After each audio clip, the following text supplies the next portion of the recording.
Bismillahi rrahmani rrahim. Alhamdulillah wassalatu wassalamu ala sayidina rasulillah, amma ba'd.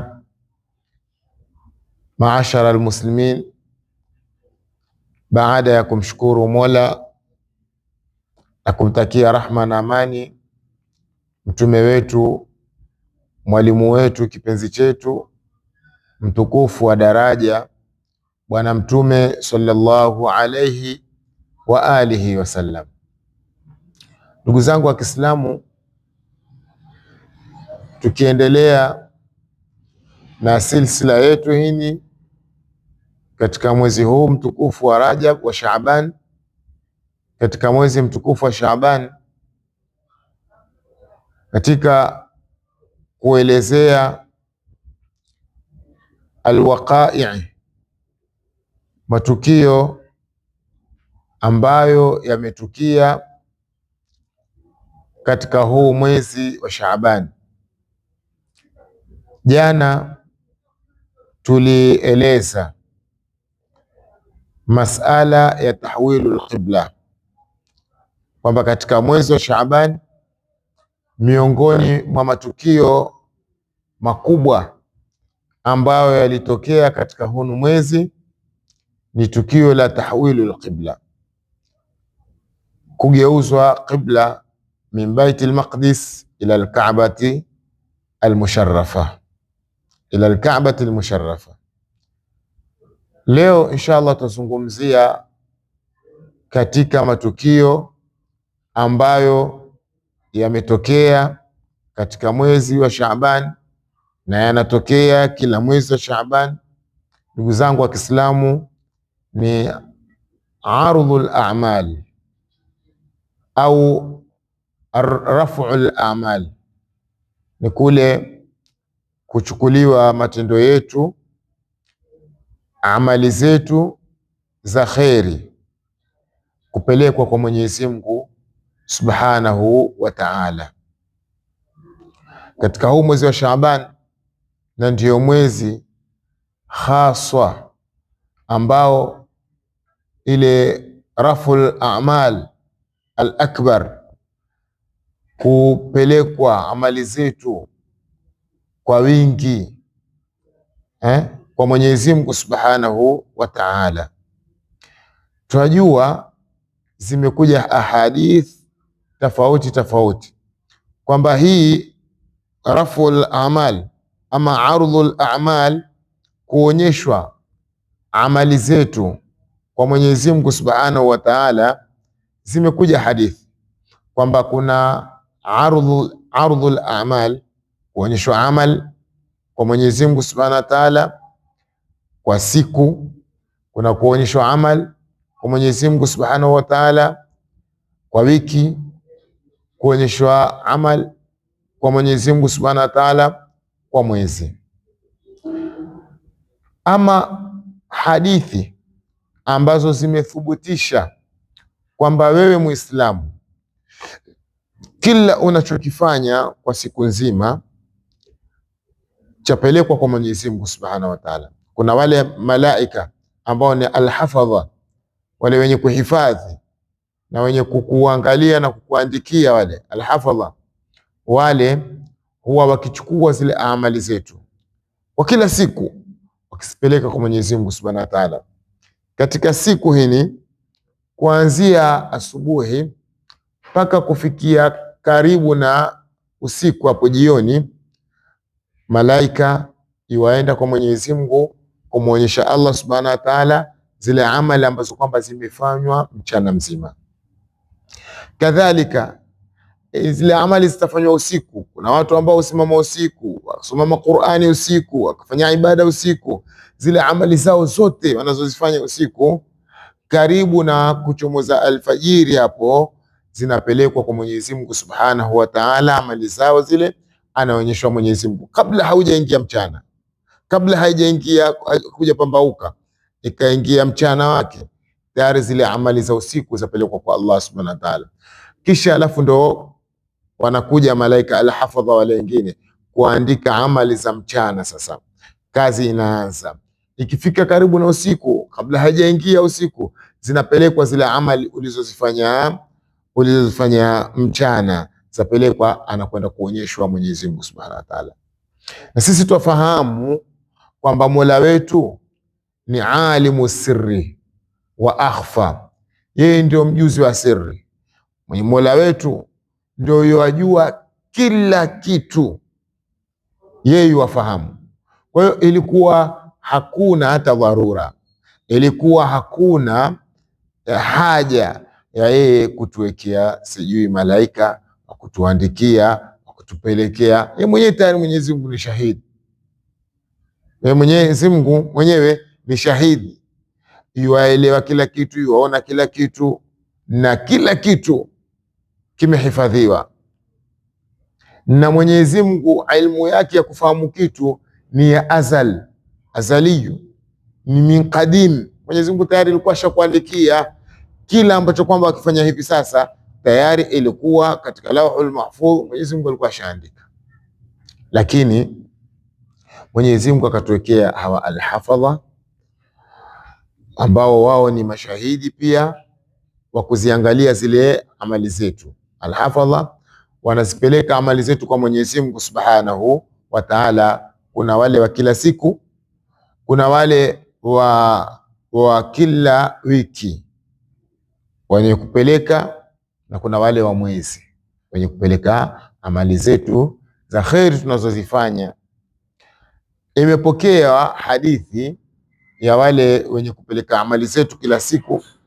Imepokewa hadithi katika hadithi iliyopokewa na Abi Musa al-Ash'ari radhiyallahu ta'ala anhu, qala, asema qama fina Rasulullahi sallallahu alayhi wa alihi wasallam bi 5 kalimati, Mtume salawatullahi wasalamuhu alayhi alisimama kwetu sisi kwa maneno matano, akatuambia maneno matano. Katika jumla ya maneno matano aliyokuwa akisema Mtume akawafakala, Mtume alisema inna Allaha azza wa jalla la yanamu wala yanbaghi alayhi an yanama, wala yanbaghi lahu an yanama, hakika Mwenyezi Mungu atukusheo halali kabisa, halali, wala yanbaghi lahu an yanama, na wala kwake yeye haitakaniwi, haijapasa kulala, haitakaniwi kabisa Mwenyezi Mungu yeye kulala. Ndio maana ukisoma katika Ayatul Kursi utaona Mwenyezi Mungu asema la ta'khudhuhu sinatun wala naum, Mwenyezi Mungu hachukuliwi na pepesi. Wacha kulala, hata ile pepesi haimchukui Mwenyezi Mungu Subhanahu wa Ta'ala, wala naum, wala usingizi Mwenyezi Mungu pia hachukuliwi na usingizi, na kulala pia Mwenyezi Mungu halali, la ta'khudhuhu sinatun wala naum. Kwa hiyo Mwenyezi Mungu Subhanahu wa Ta'ala haipasi kwake yeye kulala. Na wewe sawirisha tu, lau Mwenyezi Mungu atapepesa tu katika ulimwengu, kitu gani kitathubutu? Kitu gani kitabakia? Apepese tu jicho lake Mwenyezi Mungu, kitu gani kitabakia? Njoo kulala, Mwenyezi Mungu alale, basi kule kulala kutabakia nini? Na ndio mtihani aliopewa Nabii Musa alayhi salatu wassalam. Nabii Musa alipokuwa ataka Mungu alale, ndio Mwenyezi Mungu hulali akitaka Mwenyezi Mungu apate na usingizi tu kulala. Nabii Musa alayhi salatu wassalam akaambiwa na Mwenyezi Mungu Subhanahu wa Ta'ala, akapewa kama mtihani, akaambiwa achukue glasi mbili, aziweke mkono huu wa huku na aziweke mkono huu wa huku, glasi asibebe zile glasi, kisha akaye asubiri muda fulani. Nabii Musa alayhi salatu wassalam akachukua zile glasi akaziweka huku na huku, mara ghafla amechukuliwa na usingizi, ile kusinzia tu, mara glasi ile glasi zikaanguka zikavunjika.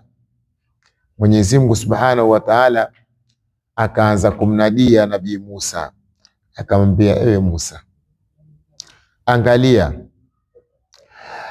kukupa mtihani kidogo tu, ushike glasi hizo zizuie, angalia ulivyoharibu.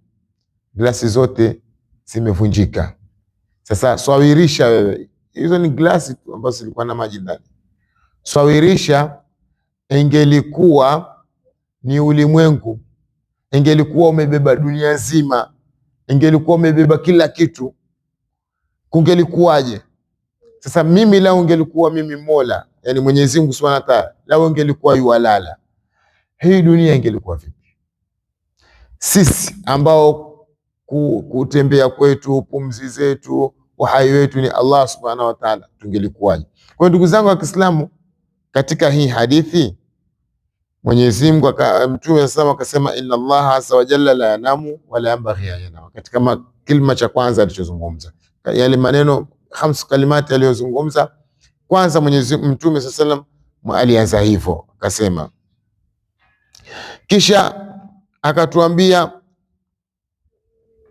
yakhfidhu alqista wa yarfa'uhu, kisha akasema katika malengo tunayoyataka sisi, akasema yurfa'u ilayhi amalu llaili.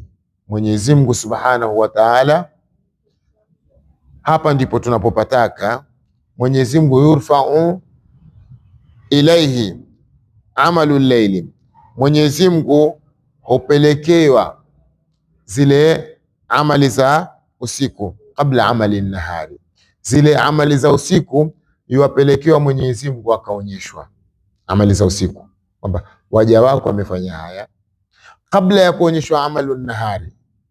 Kisha huchukuliwa amalu nahari akapelekewa Mwenyezi Mungu Subhanahu wa Ta'ala kabla ya amalu llaili, kabla ya zile kazi za kuandikiwa amali za usiku. Mwenyezi Mungu Subhanahu wa Ta'ala upelekewa zile amalu nahari, yani yale matendo ambayo kwamba waliyafanya usiku apelekewa Mwenyezi Mungu Subhanahu wa Ta'ala kabla ya matendo ya mchana, na yale matendo ya mchana ambao wameyafanya mchana apelekewa Mwenyezi Mungu Subhanahu wa Ta'ala kabla ya matendo ya usiku, kabla ya matendo ya usiku. Yani yasaduna biamali llaili, wanapanda wale malaika kwa amali za usiku, baada inqidaihi fi awali nahari, kadhalika na amali za mchana pia na usiku pia. Alhasil, hiyo ni rafu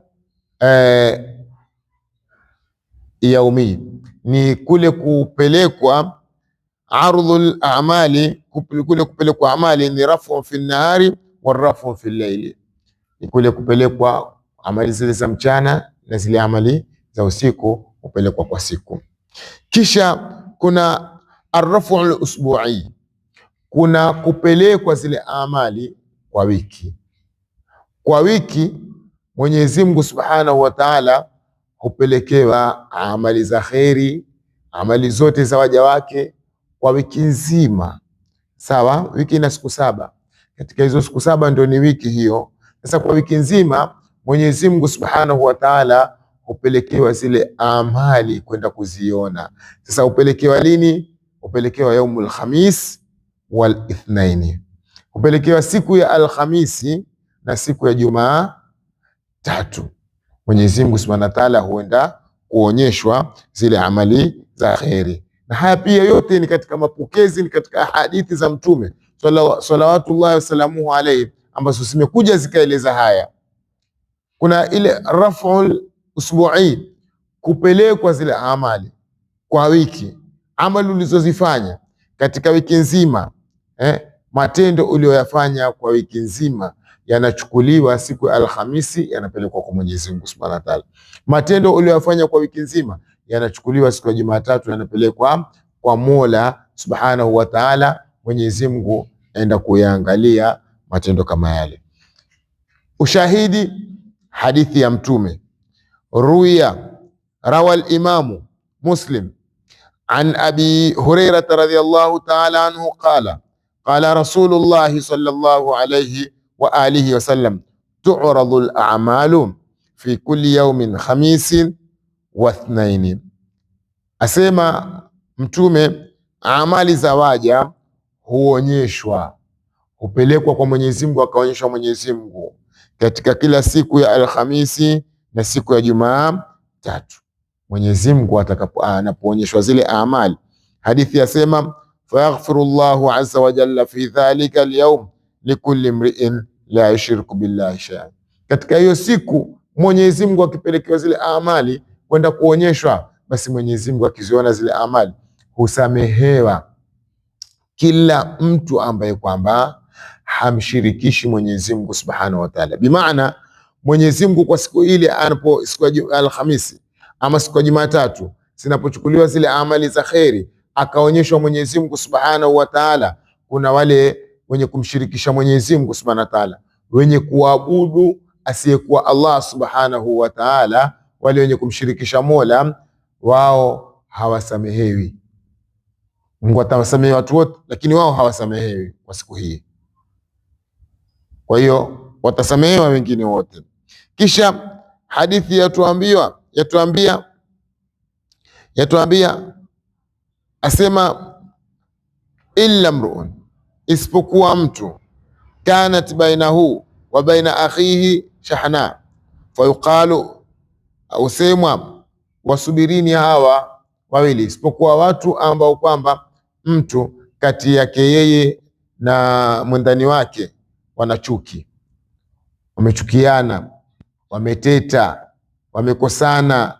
Hao watu Mtume swalla salam atueleza, Mungu hutoa amri akasema hawa hawasamehewi na wao, wakaambiwa ngojeni mpaka waangaliwe, je, watasuluhishana, kutakuwa na sulhu, watapatana, wataelewana. Ikiwa wataelewana, fa ahlan wa sahlan, na wao watasamehewa madhambi yao, amali zao zikiangaliwa za kheri zimepatikana, na wao wasameheni madhambi yao. Lakini hawa tunaoeleza ni mtu ambaye kwamba ametamka shahada, wale Waislamu, mtu aliyotamka ashhadu an la ilaha illa Allah wa anna Muhammadan rasulullah, hawa ndio watasamehewa madhambi yao siku ya Alhamisi na siku ya Jumatatu. Amali za kheri zinapokuwa Mwenyezi Mungu Subhanahu wa Ta'ala anapokuwa yuwaonyeshwa amali kama zile, basi watu ambao walikuwa hawamshirikishi Mwenyezi Mungu Subhanahu wa Ta'ala watasamehewa madhambi yao. Ama watu ambao kwamba waliteta, huyu hamsalimii huyu na huyu hamsalimii huyu, hao watu watangojelezwa kwanza mpaka wasameheane, waombani misamaha, watakane radhi. Baada ya kusameheana na kupatana na kuelewana, sasa hapo ndo na wao wasamehewe madhambi yao, na wao sasa wapate ile salama na wao katika siku ile ya Alhamisi na siku ya Jumatatu. Lakini kuna arrafu shahri, kuna ile sasa amali za kheri kupelekwa katika mwezi, kupelekwa kwa mwezi. Mwenyezi Mungu Subhanahu wa Ta'ala akachagua katika miezi yote 12, katika miezi 12 Mwenyezi Mungu akachagua mwezi ambao utapelekwa amali zetu za kheri kwa Mwenyezi Mungu Subhanahu wa Ta'ala, ambao hii ndio tunaita arraf'ul akbar wa awsa wal awsa, ni arraf'ul akbar wal awsa, na ndio kupelekwa kukubwa huku Sasa katika miezi 12 Mwenyezi Mungu Subhanahu wa Ta'ala akachagua huu mwezi ambao tuko ndani yake leo twaeleza. Huu mwezi ndio mwezi wa Shaaban, huu ndio mwezi wa kupelekwa zile amali zetu za kheri kwa Mwenyezi Mungu Subhanahu wa Ta'ala. Mwezi huu wa Shaaban ndio zile amali za kheri zapelekwa kwa Allah Subhanahu wa Ta'ala kwenda kuonyeshwa Mola kwamba waja wako katika miezi yote waliofanya amali zao za kheri, amali zao ndo hizi, amali zao ndo hizi. Kwa hiyo Muislamu atakikaniwa afanye, Muislamu atakikaniwa asilale, Muislamu atakikaniwa awe kila wakati yuko katika amali za kheri, ili unapofika mwezi wa Shaaban amali zako za kheri zapelekwa kwa Mwenyezi Mungu Subhanahu wa Ta'ala, una makontena kwa makontena kwa makontena ya amali za kheri. Ya kusikitisha ni vijana Vijana sisi, vijana wale, kijana akijiona kwamba yeye ni kijana husema mi bado ni kijana, nitafanya. Angojea mpaka azeeke miaka 60, miaka 50 huko, mpaka azeeke ndio hafanyi. Ndugu yangu Muislamu, ujue katika kila mwaka Mwenyezi Mungu hupelekewa amali zako, aenda kuonyeshwa Mwenyezi Mungu. Sasa wewe ngojea mpaka uzeeke ndio uje ufanye amali? Mwenyezi Mungu Subhanahu wa Ta'ala akipelekewa hizi ni amali za fulani, Mwenyezi Mungu akiziangalia hana chochote alichofanya. Nini sababu? Katika moyo wake yule kijana ajiambia anasubiri, bado ni kijana.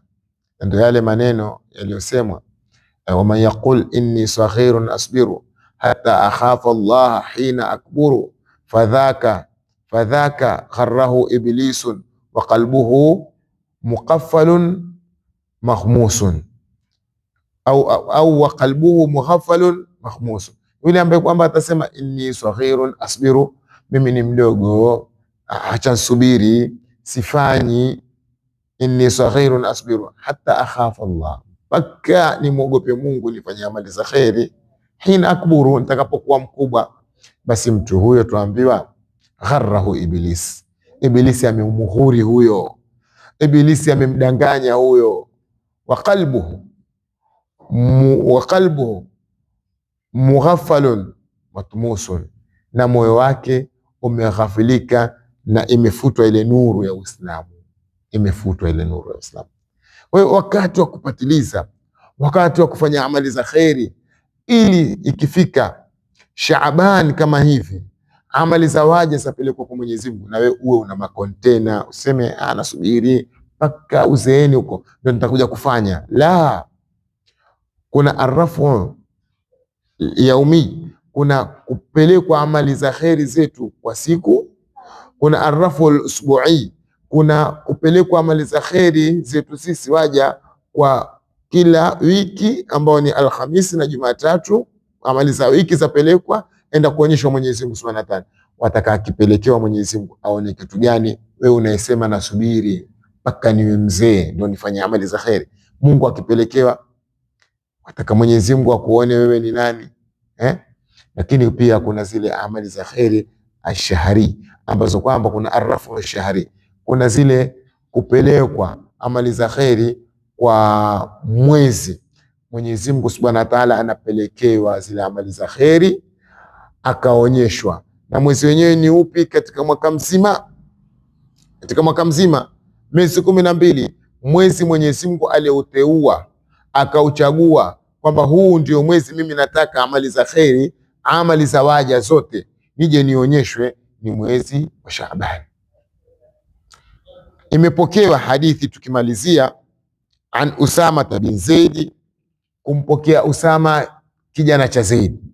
Usama asema qultu ya Rasulullah, nilisema kumuuliza mtume wa Mwenyezi Mungu salawatullahi wasalamuhu alayhi, lam araka tasum min shahri min ashhur, sikukuona wewe ukifunga katika miezi mengine ma tasum min Shaaban, kama unavyofunga katika huu mwezi wa Shaaban, sikukuona miezi mingine ukifunga. Mtume sallallahu alayhi wa sallam katika kumjibu Usama, katika kumjibu akamwambia, dhaka shahrun yaghfulu nnasu anhu, huu mwezi huu wa Shaabani ndio mwezi ambao kwamba watu wanaghafilika sana, baina Rajab wa Ramadhan, kati ya Rajab na Ramadhani. Huu mwezi wa Shaabani huu ndio mwezi ambao kwamba watu wanaghafilika sana. Wa huwa shahrun turfa'u fihi al-a'mal, na ndio mwezi pekee yake katika miezi mingine yote iliyobakia, mwezi wa Shaabani ndio mwezi pekee yake turfa'u fihi al-a'malu, amali za waja hupelekwa kwa Mwenyezi Mungu Subhanahu wa Ta'ala, hupandishwa akapelekewa Mola kwenda kuonyeshwa waja wako amali zao ni hizi walizofanya mwezi huu wa Shaaban. Asema turfa'u fihi al-a'malu ila rabbil alamin. Mtume sallallahu akasema fa uhibbu, Mtume akasema mimi napenda, basi mimi hupenda an yurfa amali zangu zipelekwe kwa Mwenyezi Mungu Subhanahu wa Ta'ala, wa ana swaimun, hali ya kuwa mimi nimefunga. Hadithi hii imepokewa na al-Imam an-Nasa'i. Mtume sallallahu alayhi wasallam asema mimi napenda amali zangu za kheri zikipelekwa kwa Mwenyezi Mungu Subhanahu wa Ta'ala zinipate mimi nimefunga. Na ndio maana Mtume sallam katika huu mwezi wa Shaaban Mtume alikuwa akifunga mwezi mzima, akiufunga huo, akiunganisha na Ramadhani, akiufunga. Kwa nini wafunga? Kwa sababu ndio mwezi amali za kheri katika huu mwezi wa Shaabani zapelekwa kwa Mola. Mwenyezi Mungu upelekewa, akenda akaziona, pamoja na kuwa yeye mwenyewe ni shahidi, ni alimu sirri, yajua kila kitu, lakini kuna wale malaika ambao wamewakilishwa katika kuchukua amali za waja kuzipeleka hasa katika mwezi wa Shaaban, ambao hii ndio arraful akbar wal awsa, kupelekwa kwa Mwenyezi Mungu Subhanahu wa Ta'ala, akaonyeshwa Mwenyezi Mungu Subhanahu wa Ta'ala waja wako wamefanya hivi. Muislamu, wapenda amali zako zikipelekwa, wapenda Mwenyezi Mungu akipelekewa amali zako aone madhambi matupu, au wapenda Mwenyezi Mungu akipelekewa amali zako aone ni vijikapu tu vya kheri, ndio Mwenyezi Mungu apelekea. Hukufanya kwenye vijikapu, Mungu ampelekea hizi za nani? Za fulani. Haona mpelekewa kijikapu wewe, Mungu amepelekewa kijikapu, hizi ndio amali za kheri. Lakini akiangalia za shari, amali mbaya, makontena kwa makontena. Wapenda Mwenyezi Mungu aone makontena ya madhambi, au wapenda Mwenyezi Mungu aone makontena ya thawabu, makontena ya amali za kheri? Ikiwa wapenda Mwenyezi Mungu aone makontena kwa makontena kwa makontena ya amali za kheri, patiliza, fanya amali, fanya ibada, mridhisha Mwenyezi Mungu Subhanahu wa Ta'ala, ili zile amali za kheri zikichukuliwa akipelekewa Mwenyezi Mungu Subhanahu wa Ta'ala, hizi ni amali za nani? Hizi za kheri zote hizi ni za fulani. Hani Allahu, furaha ni kwake yeye, kwa sababu umefanya amali nyingi za kheri. Basi ndugu zangu wa Kiislamu, katika mwezi wa Shaaban ni mwezi miongoni mwa mambo ambayo kwamba yatukia katika mwezi wa Shaaban ni hii raf'ul a'mali, kuchukuliwa amali zetu kupelekwa kwa Mwenyezi Mungu Subhanahu wa Ta'ala, akenda akaonyeshwa Mwenyezi Mungu Subhanahu wa Ta'ala. Na hii ni katika mwezi wa Shaabani, ndio mwezi wenyewe haswa makhsus wa kuchukuliwa amali zetu kwenda kuonyeshwa Mwenyezi Mungu Subhanahu wa Ta'ala. Lakini pia katika mwezi wa Shaabani ndio mwezi ambao kwamba Mwenyezi Mungu Subhanahu wa Ta'ala aujaba Allahu zakata, Mwenyezi Mungu alifaradhisha watu watoe zaka. Katika huu mwezi wa Shaabani kulifaradhishwa zaka. Katika huu mwezi wa Shaabani kulifaradhishwa saumu Ramadhan. Wa fi shahri Shaaban aujaba Allahu sauma Ramadhan. Katika mwezi wa Shaaban ndio mwezi ambao kwamba Mwenyezi Mungu Subhanahu wa Ta'ala alifaradhisha kufunga mwezi mtukufu wa Ramadhani. Zaka ni nguzo ya 3, saum ni nguzo ya 4, ni nguzo ya 4. Baada ya iqamu salati ni itau zakati, kisha saumu Ramadhani. Kwa hiyo azaka na saumu Ramadhani, hizi faradhi mbili, nguzo mbili hizi za Uislamu zilifaradhishwa katika huu mwezi wa Shaaban. Inshallah Taala, mwezi huu ambao tuko nao ni mwezi mkubwa na ni mwezi mtukufu na ni mwezi ambao kwamba Muislamu hafai kughafilika na mwezi huu, hafai kujisahau na mwezi huu. Muislamu atakana mwezi huu wa Shaaban aamke afanye amali za kheri, kwa sababu ni mwezi ambao kwamba ukiangalia namna Mwenyezi Mungu alivyotukuza mpaka zile nguzo za Kiislamu, nguzo za zile arkanul Islam, nguzo za Kiislamu, Mwenyezi Mungu Subhanahu wa Ta'ala alizifaradhisha katika mwezi huu wa Shaabani. Insha Allahu Ta'ala, Mwenyezi Mungu atuwafikie kheri, Mwenyezi Mungu atupe ilmu zenye manufaa, Mwenyezi Mungu atupe ikhlasi, kila tunachokifanya iwe ni kwa ajili yake Mwenyezi Mungu Subhanahu wa Ta'ala. Insha Allahu Ta'ala, na Mwenyezi Mungu atuongoze na haya tuliyozungumza, na aongoze umma kwa jumla. Mwenyezi Mungu atuwafikie kheri, tujalie min alladhina yastami'una alqawla fayattabi'una ahsana. Wassalamu alaykum wa rahmatullahi wa barakatuh. As'ada Allahu awqatakum wa ila al-liqa.